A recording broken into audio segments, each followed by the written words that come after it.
नमस्कार। फिर से आपका स्वागत है। इस लेक्चर में हम चर्चा करेंगे जो मैंने आपको पिछले लेक्चर में छोड़ा था, यानी कि जो दो और हमारे जो एलिमेंट्री स्टेटमेंट्स, जो एलिमेंट्री नोशंस बचे हैं, उन पे हम बात करेंगे। ये दोनों किसी न किसी कंपैरिजन में निकलते हैं।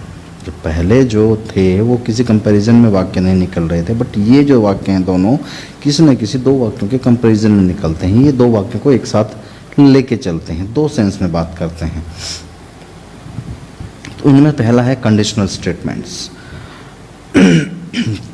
कंडीशनल स्टेटमेंट्स का अर्थ होता है कि दो ऐसे वाक्य आपस में जुड़े होते हैं कि एक के सत्य हुए बिना दूसरे का सत्य होना असंभव हो जाए, और दोनों एक साथ सत्य होंगे तो एक किसी न किसी कंडीशन पे होंगे।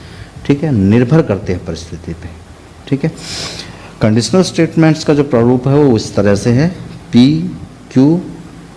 इसको हम सेंस में कहते हैं if this is this then that, यानी यदि ये तो वो। ठीक है, यदि पी तो Q, if P then Q. Okay, तो इसका जो सिंबल है वो ये घोड़े की जो नाल होती है, एक तरफ व्यू को आप लेफ्ट साइड थोड़ा सा ऊपर की तरफ घुमा दो तो ये बन जाता है। तो ये इसका सिंबल है, और इसका हिंदी में जो बोलते हैं यदि और तो के सेंस में। यदि ऐसा तो वैसा, यदि बरसात होगी तो हम खेत में बीज डालेंगे।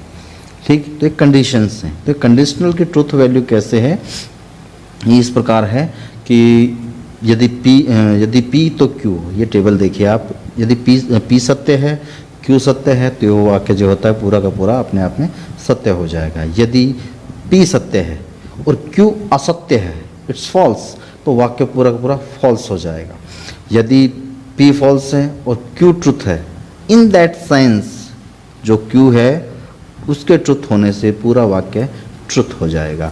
लेकिन चौथी जो आपकी जो पंक्ति है उसमें देखिए, चौथी जो, तो उसमें लिखा है कि पी ये फॉल्स है और क्यू भी फॉल्स है तो भी वाक्य ट्रू होगा। ठीक है,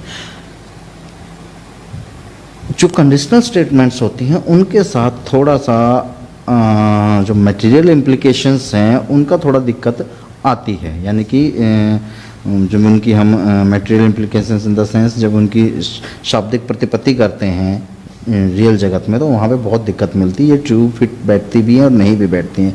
इनकी 3-4 अलग अलग सेंस हो जाती है, उस पर अभी बात करेंगे। हम पहले जनरल बात कर लेते हैं। तो हम वही समोसे और चाय के उदाहरण पे आते हैं। यदि ऐसा है कि यदि समोसा लोगे तो चाय मिलेगी, नहीं, या फिर यदि चाय लोगे तो यदि समोसा लोगे तो चाय मिलेगी। तो समोसा यदि पी में आ गया, चाय क्यू में आ गई, तो हमने दोनों ले लिए। यदि समोसा लिया तो चाय मिल गई, तो ये ट्रू हो गया। यदि पी और क्यू, यदि पी तो क्यू और ये ट्रू हो गया।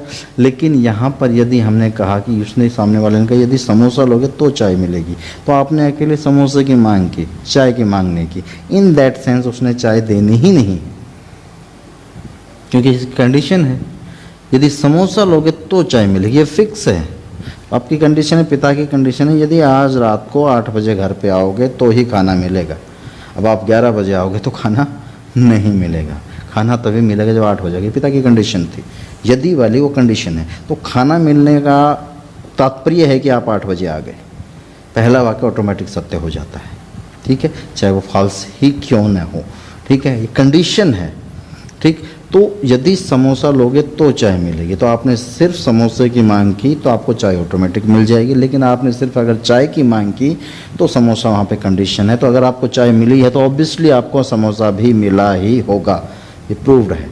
लेकिन यदि चाय लोगे तो समोसा मिलेगा, तो आपने ना समोसा लिया तो आपको चाय भी नहीं मिली, ये दोनों फॉल्स हो गए। तो ये फॉल्स भी ट्रू हो जाते हैं, इन सेंस कि इसके लिए कोई दूसरा उदाहरण देख सकते हैं कि जैसे 2 फॉल्स उदाहरण देख लिए कि यदि चंद्रमा पनीर से बना है तो पृथ्वी चपटी है। ये दोनों फॉल्स स्टेटमेंट हैं। तो दोनों फॉल्स स्टेटमेंट है, ये भी तो एक ट्रू है, ये भी तो एक ट्रुथ है।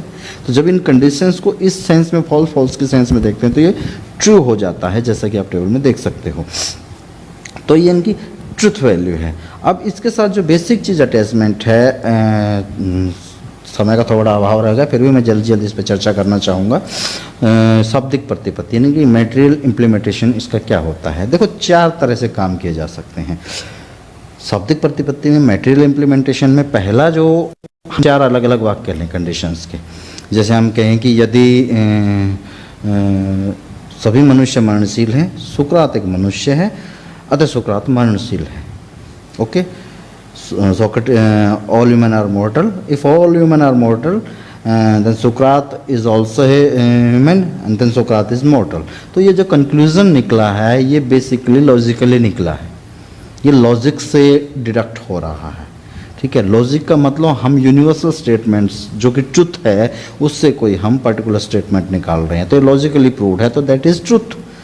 ठीक है, तो ये परिभाषा मतलब ये लॉजिक यानी तर्क से सिद्ध हो रहा है। अब दूसरा एक स्टेटमेंट और देखो, राधिका बांझ है अतः उसके कोई संतान नहीं है। राधिका बांझ है अतः उसके कोई संतान नहीं है, या हम कहें कि यदि राधिका बांझ है तो उसके कोई संतान नहीं है। तो ये स्टेटमेंट जो है ये ट्रू हो रही है अपनी डेफिनेशन के कारण, परिभाषा के कारण, क्योंकि जो राधिका बांझ है उसी में ये प्रूव्ड है, इंक्लूड है, ये एक टोटोलॉजी है, पुनर्कथन है, उसी में ये इंक्लूड है कि उसके कोई संतान नहीं है। तो ये डेफिनेशन है, ये डेफिनेशन से क्लियर हो रही है। शाब्दिक प्रति मटेरियल इम्प्लीकेशन की जहाँ तक हम बात कर रहे हैं, मटेरियल इम्प्लीमेंटेशन की जहाँ तक हम बात करें तो यहाँ से प्रूव हो रही है। तो हम एक तीसरा स्टेटमेंट देखते हैं कि यदि पानी को 100 डिग्री पर उबालोगे तो भाप बन जाएगा, या फिर यदि दूध में थोड़ी सी खटाई डालोगे तो दही जम जाएगी, या फिर यदि आप सफ़ेद कागज़ को अमल में डालोगे तो नीला लिटमस पड़ा होगा 8वीं-10वीं में।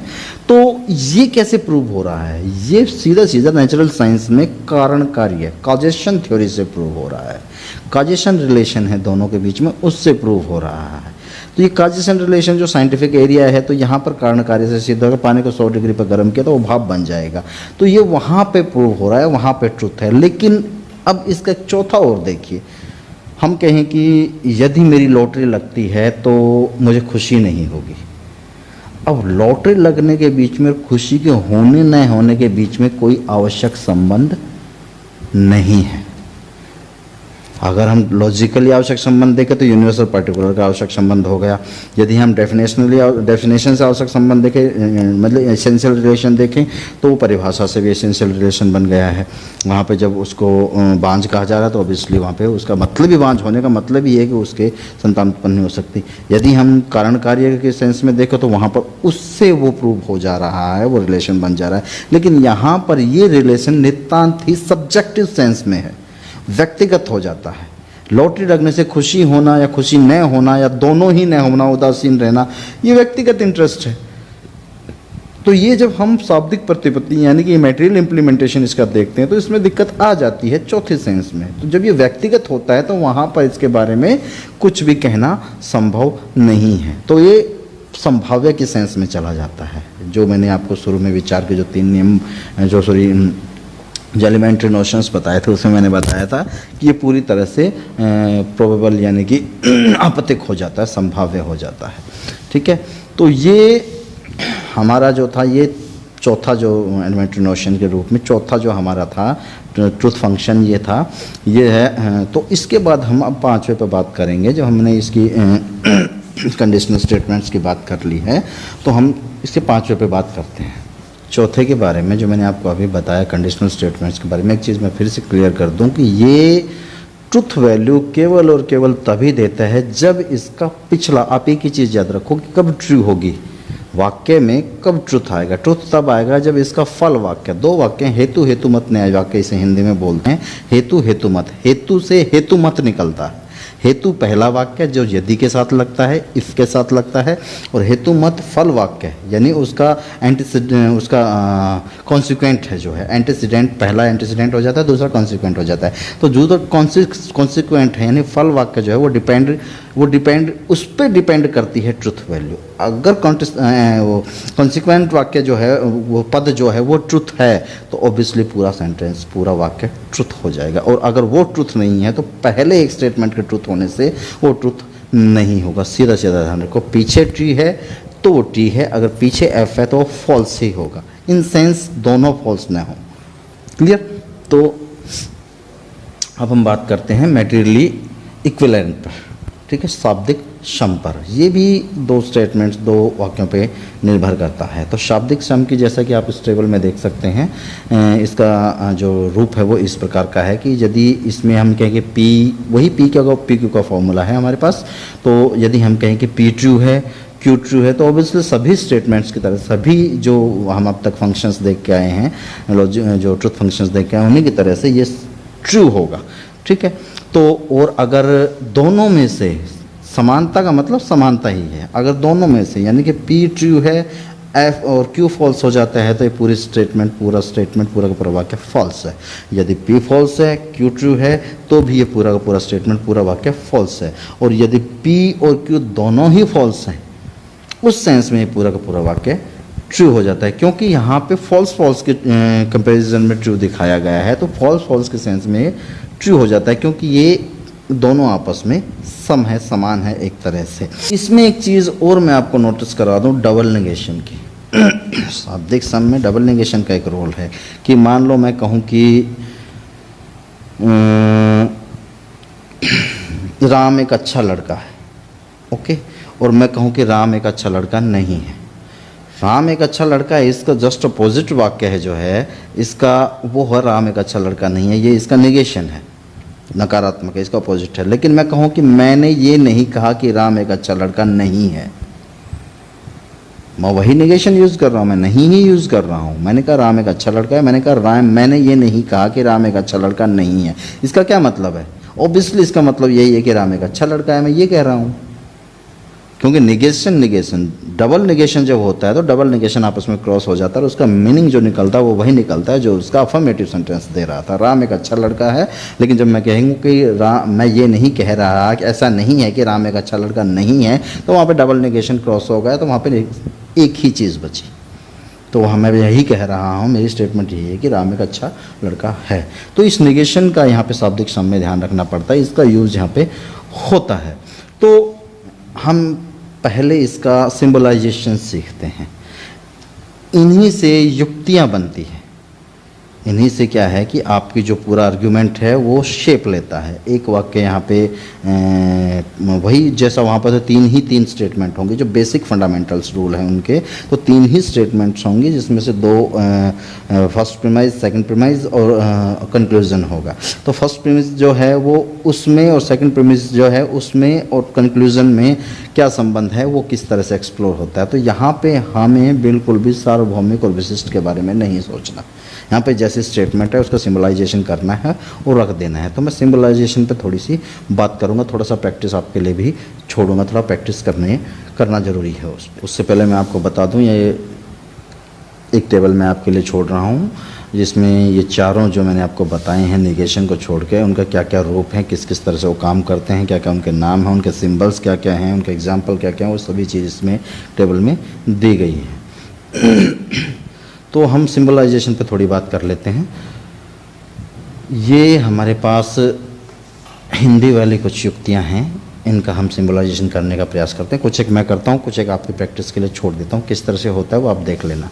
तो हमारे पास हमेशा 3 स्टेटमेंट मिलेंगे, उन 3 स्टेटमेंट को हमें पहचानना है और उनका सिंबल्स में ढालना है। जैसे हमारे पास पहली स्टेटमेंट है, यदि एलन मैदान से हट जाते हैं तो या तो ब्राउन नामांकन कराएंगे या क्लार्क निराश होंगे। तो यदि एलन मैदान से हट जाते हैं, तो हमारे पास एलन है और मैदान है, तो एलन को हम ई से एक्सप्रेस कर देते हैं और मैदान यानी ग्राउंड को हम जी से एक्सप्रेस कर देते हैं। तो हम लिख देते हैं एलन को हम ए से एक्सप्रेस करते हैं एक्चुअली, ठीक है, या ई से भी किया जा सकता है। तो ए से कर सकते हैं हम।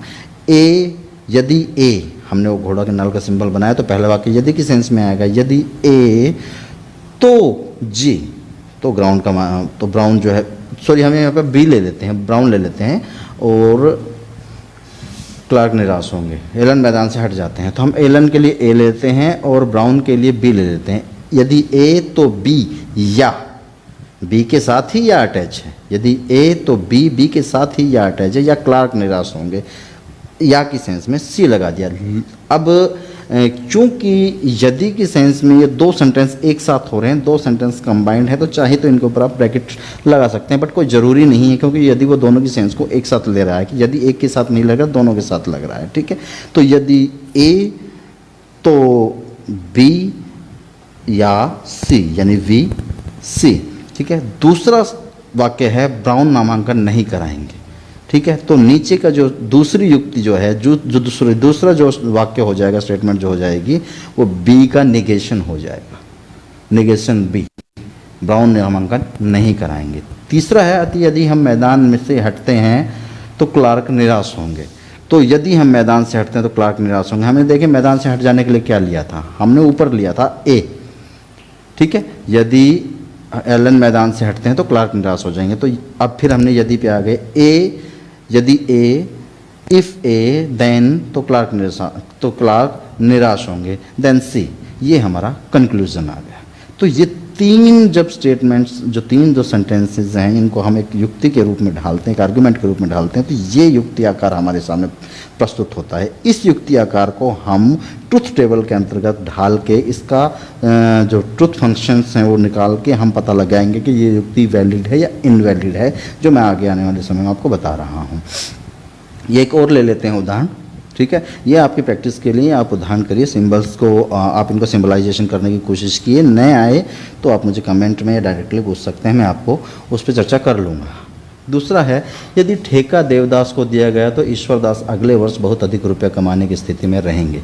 पहला स्टेटमेंट है यदि ठेका देवदास को दिया गया तो देवदास डी, यदि डी यानी वो सिंबल लगा है डी, और यदि डी तो ईश्वरदास अगले वर्ष बहुत अधिक रुपया कमाने की स्थिति में तो ई, ईश्वरदास के लिए सॉरी आई, यदि डी तो आई।